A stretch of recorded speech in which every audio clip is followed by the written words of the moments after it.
Hey guys, I'm super excited that you're joining me today. I am here with Lucy Milligan Wall, and she's a professional organizer with a whole bunch of expertise in people who live in high rise apartment complexes with little tiny spaces. And I'm super excited that she's joining us. And please help me welcome Lucy Wall. Hi, everybody. How are you today? I'm great. Thanks for having me. How do you take a cluttered space and turn it into a functional living space? The quick answer is you remove anything extraneous. My perspective on organizing, and I didn't necessarily have this perspective before I started my business, but overseeing so many homes over so many years, most of us have too much stuff.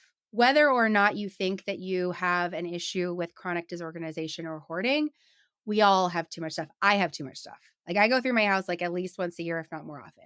Like we just all have too much stuff. The modern life has things coming into our houses all the time. And the easiest way to cut through all of that noise is to remove as much as possible.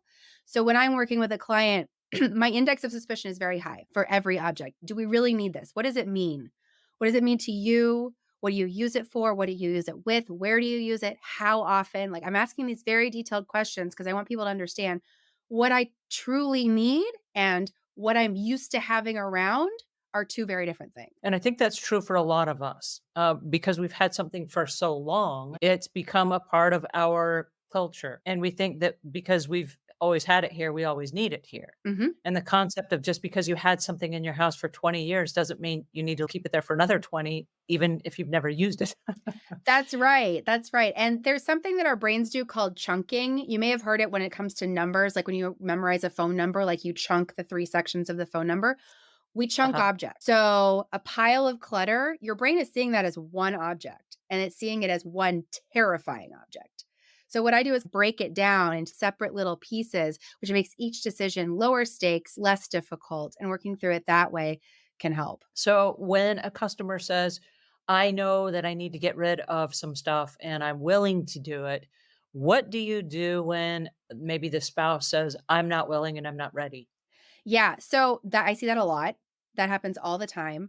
I'm very clear about which belongings belong to which person, and I only work Mm. on belongings that belong to somebody who's willing to work with me. So usually that's actually pretty easy. There's obviously shared stuff, like in kitchens, most everything is shared. But usually one partner is more responsible than the other for the cooking. So in that case, the partner who doesn't cook as much can defer to the one who does.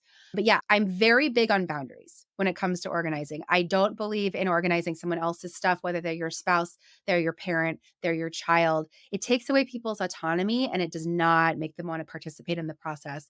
But I have seen a lot of success with this method. It's sort of a show, not tell, right? I'm working with the one partner on Mhm. their stuff. We're not getting into their spouses. And the spouse will see after a couple of sessions, like, oh, this is working.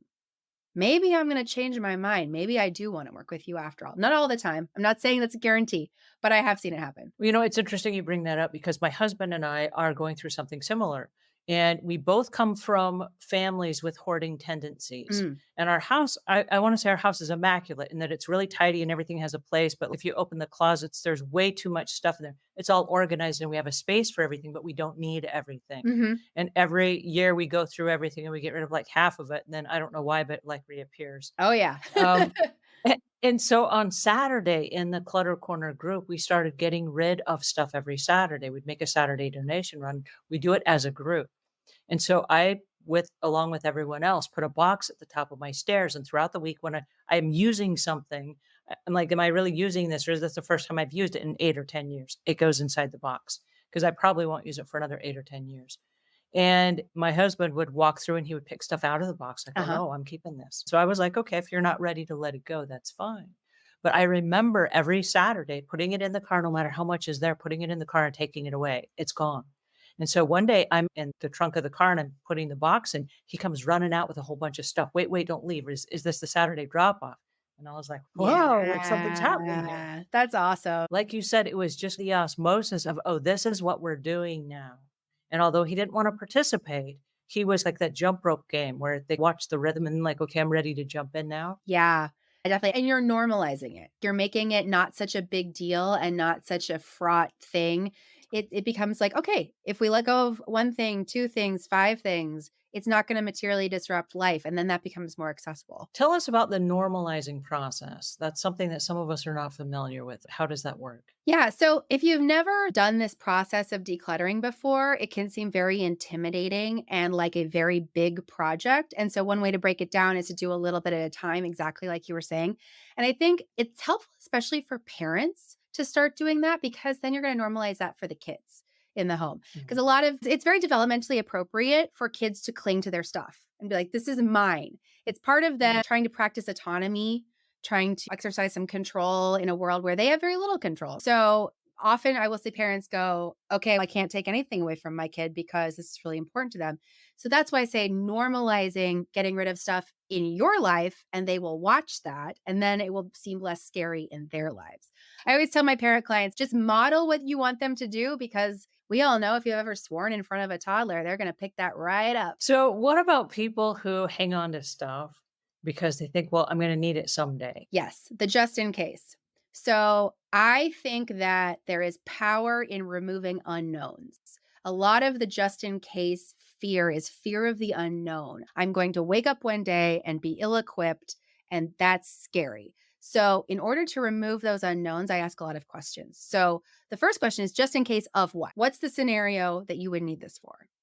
Oh, And a lot that's of good. times people can't say that, right? And that's Mhm. an immediate trigger like, "Oh, maybe I'm not really thinking this through." And just in case of what? Okay, so say we have a scenario, just in case of this scenario. Okay, how likely is that scenario to occur? And everything is a trade off in this life. There's no right answer. You could get rid of something and then the one in a million situation which you would need it occurs. That could happen. Everyone has a different balance that they're going to strike. But I think it's important to really put a label on that and say, I have decided to keep this thing, even though there is very little chance that I will ever need it.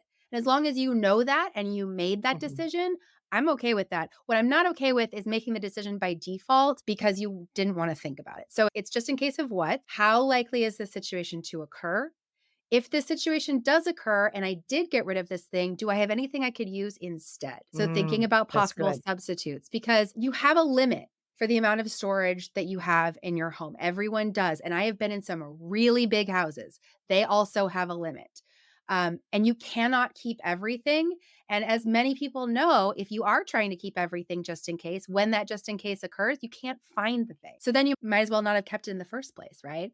So it's getting very granular about exactly what you're keeping and for what reason. And I love that because I know that in going through some of my own stuff, I have 3 sewing machines in case of what. And I used to sew a lot. It was like my thing. I was gonna grow up one day and become a fashion designer, and I never did. I became a house cleaner instead, so there you go.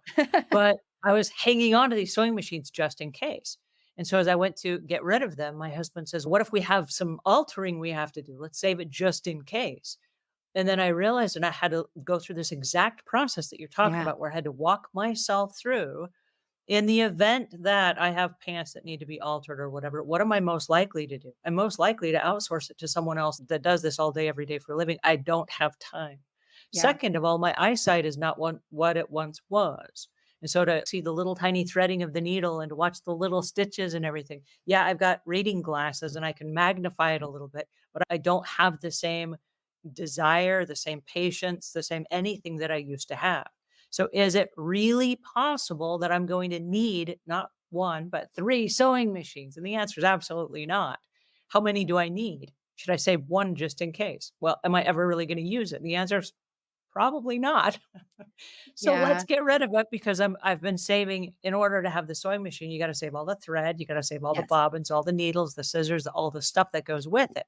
And in making that one decision, it allowed me to get rid of all the fabric and all the extra stuff that Yes. was considered a craft, you All know. the accessories. Yes. I love what you said about you used to be really into sewing. I see a lot of that with crafts, with hobbies, with athletic activities, where people are keeping the equipment from a hobby that they used to do and don't do anymore. And letting go of who you used to be can be really tough. And organizing stuff brings the stuff up. And so, my thing with my clients is either you don't do it anymore, which is totally Mhm, fine, and we'll get rid of the stuff, or you kind of wish you still did it, in which case, let's make a plan for you to re-engage. Let's pull the mhm. stuff out of the garage, bring it back into your regular living space. Make this a part of your life because if it's important to you, let's make it possible for you to reincorporate. I have learned so much today and I've had so much fun. Oh, I want to thank you guys for showing up and I appreciate you guys believing in me and I believe in you guys as well. And I want to remind you that you're not alone in this journey. And if you need help, it's okay to ask for help because that's what all the professionals do. So please don't be ashamed. Don't think twice about it. All right, that's it for today. Have a great week. And thank you, Lucy. thank you.